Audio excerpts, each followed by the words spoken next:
जय हिंद दोस्तों, आप सभी का स्वागत है हमारे और आपके अपने YouTube चैनल यूपी हृदय कृष्ण क्लासेस में। दोस्तों, हमारी एनसीईआरटी की क्लासेस चल रही थी, जिसमें हमारी क्लास 6 की टोटल एनसीईआरटी समाप्त हो चुकी है। क्लास 7 की चल रही थी, जिसमें हमारा पहला चैप्टर है जो समाप्त हो चुका है।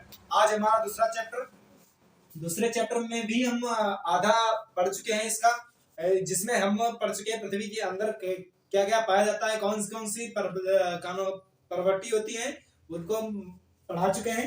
आज हम पढ़ेंगे सेल एवं खनिज के बारे में। इसके बारे में सेल एवं खनिज के बारे में, सेलें और क्या क्या होती है और खनिज क्या होती है।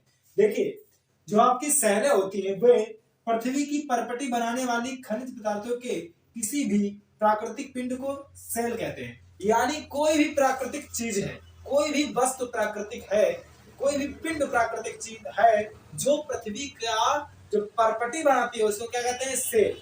यानी कि जो हमारी मिट्टी यानी परपटी पृथ्वी की सतह का निर्माण करते हैं उसको सेल कहते हैं। क्या कहते हैं? सेल। और सेल हमारी जो सेलें होती है वो 3 प्रकार की होती है। अग्नेय सेल जो कि आपको इधर दिख रही होगी, अवसादी सेल जो आपको इधर दिख रही होगी, कायातरित सेल। अग्नेय, अवसादी, कायातरित सेल। इन तीनों सेलों का निर्माण या इन तीनों चट्टान कहें या सेल कहें, बात एक ही चीज है। ठीक है, जिन तीनों सेलों का निर्माण बारी बारी से होता है उनको हम आगे चलकर समझेंगे। तब तक आप लोग वीडियो पॉज करके इसको नोट कर लीजिए। यानी सेल एवं खनिज किसे कहते हैं? सेल कहते किसे हैं? पृथ्वी की परपटी बनाने वाली खनिज पदार्थों के किसी भी प्राकृतिक पिंड को सेल कहते हैं। यानी कि वह सभी वस्तुएं, वह सभी प्राकृतिक पिंड जिसके द्वारा हमारी परपटी का निर्माण होता है तो उसको हम क्या कहते हैं? सेल कहते हैं। और परपटी किसे कहते हैं? हमारी पृथ्वी का सबसे ऊपरी भाग को परपटी कहते हैं। हमारी पृथ्वी के सबसे ऊपरी भाग को क्या कहते हैं? परपटी कहते हैं। आप लोग वीडियो पॉज करके इसको नोट कर दीजिए या फिर स्क्रीनशॉट ले लीजिए। तब तक के लिए मैं एक साइड में हट जाता हूं। ठीक है,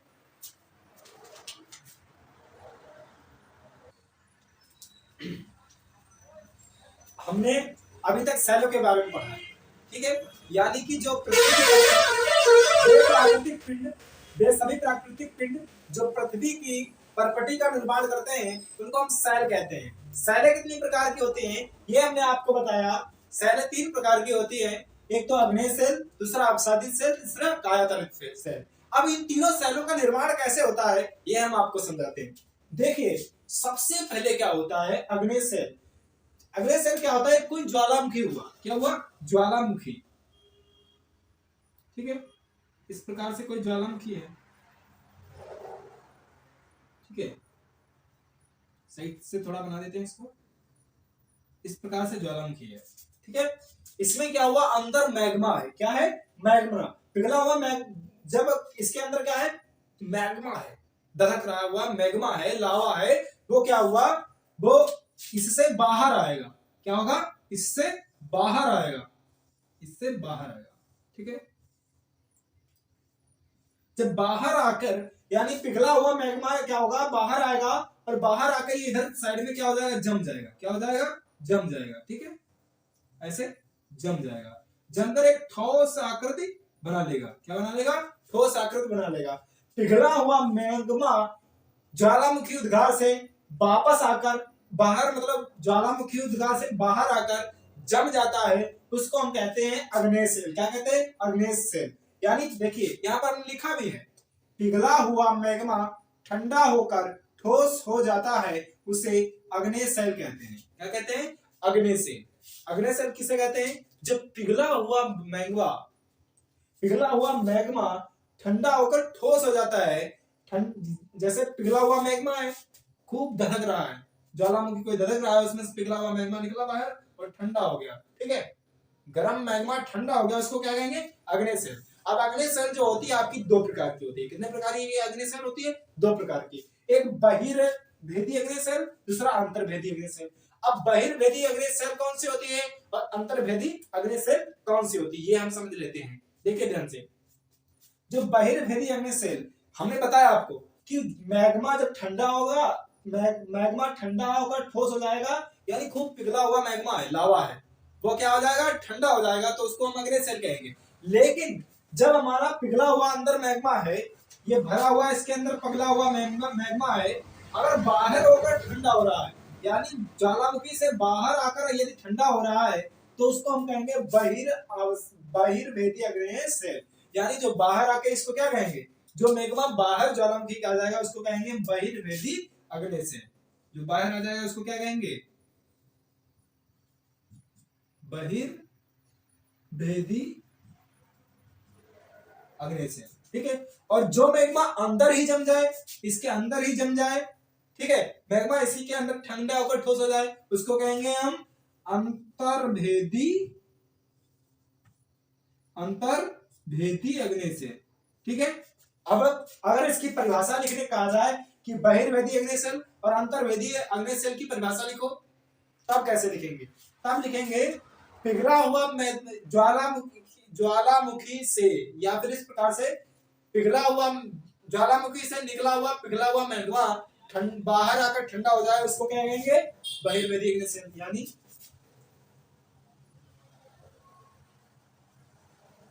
पिघला ज्वालामुखी से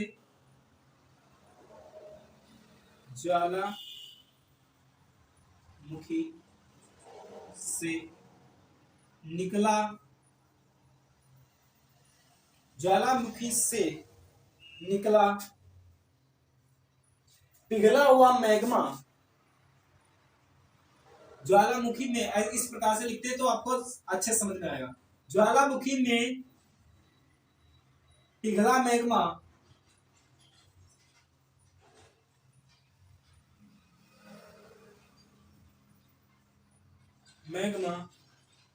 जब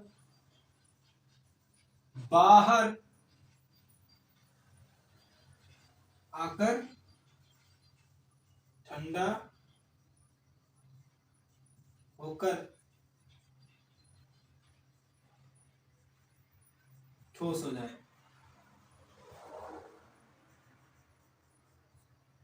ठीक है, बहिर्वेदी अग्नेय सेल कब कहेंगे, जब ज्वालामुखी में पिघला हुआ मैग्मा बाहर आकर ठंडा होकर ठोस हो जाए। ठंडा होकर क्या हो जाए, गैस नहीं है, ठोस लिखा हुआ है। ठीक है, बाहर आकर ठोस हो जाए, यानी जब पिघला हुआ मैग्मा ज्वालामुखी के अंदर जो पिघला हुआ मैग्मा बाहर आकर ठंडा होकर ठोस हो जाए, तो उसको क्या कहेंगे, बहिर्वेदी अग्नेय सेल। और जब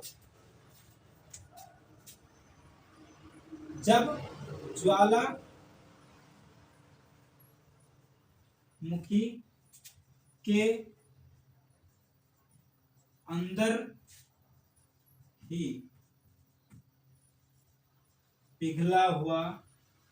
के अंदर ही पिघला हुआ मैग्मा ठंडा होकर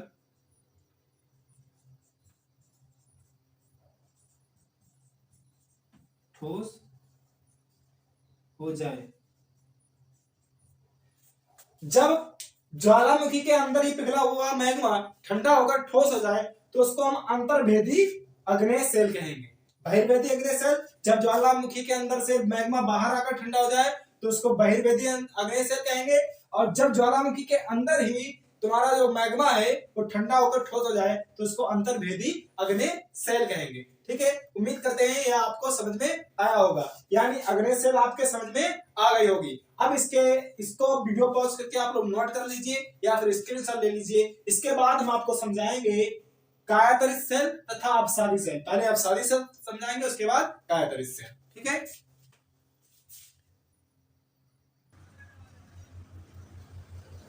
अब देखिए हमने पढ़ ली है आपकी अग्नेय सेल, अब हम पढ़ेंगे अपसादी सेल। दूसरे नंबर पर जो है आपकी अपसादी सेल आती है। क्या होता है, जो आपको अभी हमने ज्वालामुखी दिखाया था, इस प्रकार से बना के दिखाया था ज्वालामुखी, ये जो ज्वालामुखी दिखाया था इसके अंदर हमने कहा जब जम जाता है मैग्मा अंदर ही तो उसको अंतर्भेदी अग्नेय सेल कहते हैं। अब जब यही पिघला हुआ मैग्मा इधर बाहर आकर इधर जमता है तो उसको क्या कहते हैं, बहिर्भेदी अग्नेय सेल। अब क्या होता है, जो अग्नेय सेल होती है, चट्टानें होती है, धीरे धीरे क्या होती है, अनेक वर्षों बाद टूट जाती है। टूटने से अवसादकरण होता है और वह अवसाद हवाओं के द्वारा या फिर नदियों के द्वारा बहाव में लाया जाता है। और बहाव में लाने से क्या होता है, धीरे धीरे जो एक परत ऐसी जमनी लगती है नदियों के द्वारा जो अवसाद लाया जाता है, लुढ़क कर लाती है नदियां, लुढ़का कर, या हवा के द्वारा उड़ उड़ आता है। जैसे यही चट्टान थी, ठीक है, कोई चट्टान थी कि बहिर्वेदी चट्टान थी। इसमें क्या हुआ, धीरे धीरे दरारें आ गई। क्या आ गई? दरारें आ गई, ये टूट गई आपकी, ठीक है। टूटने से क्या हुआ, धीरे धीरे अवसाद बनेगा। क्या बनेगा? अवसाद बनेगा। धीरे धीरे टूटी, फिर और टूटी और टूटी, इस प्रकार से टूटती रही, तो ये क्या बन जाएगा? अवसाद। अवसाद। अब इसी अवसाद को किसी नदी के द्वारा बहाकर लाया जाए, या फिर यहीं पे कोई नदी आए, इसको बहाकर लिया जाए, ठीक है अपने साथ, और इसको कहीं पे छोड़ दे, ठीक है। इस प्रकार से जम जम के यही अवसाद एक ठोस चट्टान के रूप में परिवर्तित हो जाएगा। तब हमारा निर्माण होगा अवसादी सेल का। किसका? अवसादी सेल। यानी नदी तथा हवा के द्वारा लाए गए अवसाद के द्वारा बनी सेल को अवसादी सेल कहते हैं। और इसी अवसादी सेल में धीरे धीरे बहुत अधिक तापमान बढ़ता रहे, बहुत अधिक तापमान जब बढ़े, ताप और दाब बढ़े, तो ये क्या हो जाए, यही अवसादी सेल पिघल कर एक मैग्मा के रूप में बदल जाए, या फिर पिघलकर अग्नि जैसी जलने लगे, या फिर इसका निर्माण किसी अन्य परत में हो जाए, जैसे कि चूना पत्थर का निर्माण संगमरमर के रूप में हो जाता है। उसी प्रकार ये चट्टान किसी और रूप में कायातरित यानी बदल जाए, तो उसको कायातरित सेल कहते हैं। कायातरित सेल,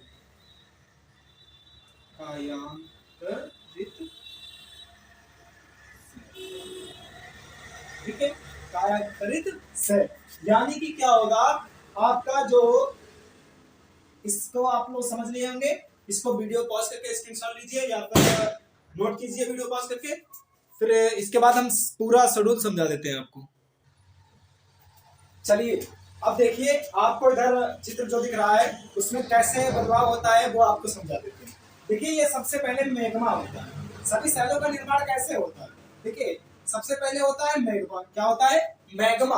अब ये मैग्मा जब अंदर ज्वालामुखी कोई है, ठीक है, उसमें जो मैग्मा है वो यदि अंदर ही जम जा रहा है, अगर वह मैग्मा अंदर ठंडा होकर जम जा रहा है, ठोस हो रहा है ठंडा होकर, तो उसको हम कहते हैं अंतर्वेदी अग्नि सेल। क्या कहते हैं? अंतर्वेदी अग्नि सेल। और यही मैग्मा बाहर आकर जम रहा है, तो उसको हम कहते हैं बाहर आकर ठंडा होकर जम जा रहा है, जमकर ठोस हो जा रहा है, तो उसको हम कहते हैं बहिर्वेदी अग्नि सेल। और ध्यान रखना, यदि मैग्मा ठंडा होकर ठोस हो रहा है, ठंडा होकर ठोस हो रहा है, क्या? मैग्मा, जलता हुआ मैग्मा, तपता हुआ मैग्मा, ये ठंडा होकर ठोस हो रहा है, तो उसको अग्नेय सेल कहते हैं। और अगर वह मैग्मा अंदर ही जम जा रहा है, तो उसको अंतर्वेदी अग्नेय सेल कहेंगे।